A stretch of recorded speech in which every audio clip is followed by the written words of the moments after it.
This is Emma Shirey and Lindsay Deacon. We've put together this presentation to give you a little more information on mastitis in the mare. What is mastitis? Mastitis is an infection and inflammation of the mammary gland. It is most often caused by bacteria, including Streptococcus, Staphylococcus, Pseudomonas, Actinobacillus, Rhodococcus, Klebsiella, and E. coli. The most common bacteria to cause equine mastitis is Streptococcus zooepidemicus. Regarding the equine mammary gland, the mare's udder is divided into two halves, each consisting of two quarters. The two quarters on one side feed into a single teat with two openings. The mastitis usually affects one or two quarters, usually on the same side. There are several ways in which bacteria can cause mastitis. Most often, mastitis affects lactating mares, particularly at weaning, when the mare has a full udder and it may be painful and slow to dry up. Occasionally, bacteria can enter as a result of trauma, bruising, insect bites, contamination from dirty bedding, or an inherited susceptibility to infection.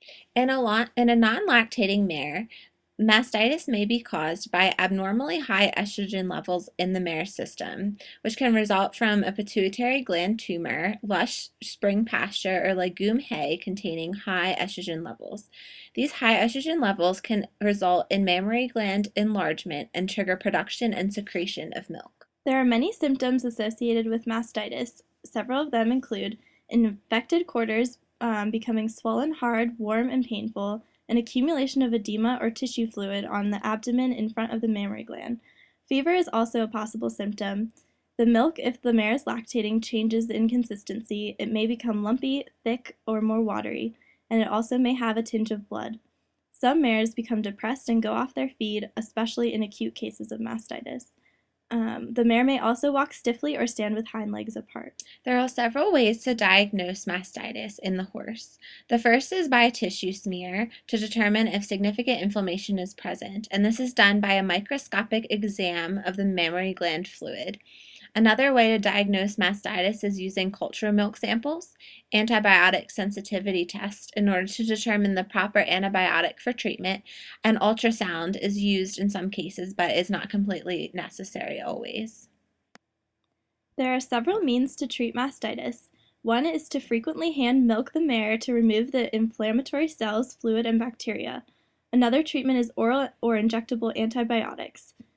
Medications are also used to decrease pain, swelling, and fever, and some common medications are bute and banamine. Other modes of treatment include the infusion of mastitis preparation directly into an infected mammary gland, hot packs, hot soaks, and cold packs, which are used to reduce swelling and discomfort. And it's also important to not let the foal nurse for a few days and to use alternate milk sources for this foal. Most cases of mastitis improve within 2 to 3 days of antibiotic treatment. The udder usually returns to normal within 1 week, and usually a full recovery can be expected. The chances of that mare developing mastitis a second time are relatively low. Without treatment, mastitis can cause abscess or persistence of subclinical intramammary infection. Ways to prevent mastitis include checking the udders often, making sure to beware of each mare's normal udder appearance, avoiding unnecessary handling of the udder, making sure hands are clean or gloves are used before handling the udder, and keeping the stall clean. During the breeding season of 2014 at Virginia Tech Smithfield Farm, Daisy was diagnosed with mastitis when she was 10 and a half months pregnant. We had been milking her for milk calcium tests every other day for about 2 weeks.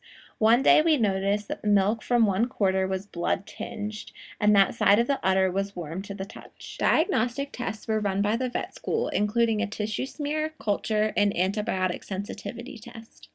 Daisy was put on antibiotics for at least a week, and we did not milk her out of the infected udder, as recommended by the vet school.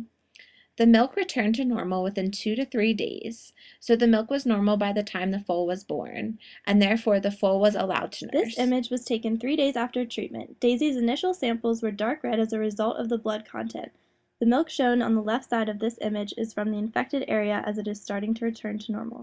Daisy made a full recovery, as is typical for most mares when properly diagnosed and treated for mastitis, and she gave birth to a healthy foal.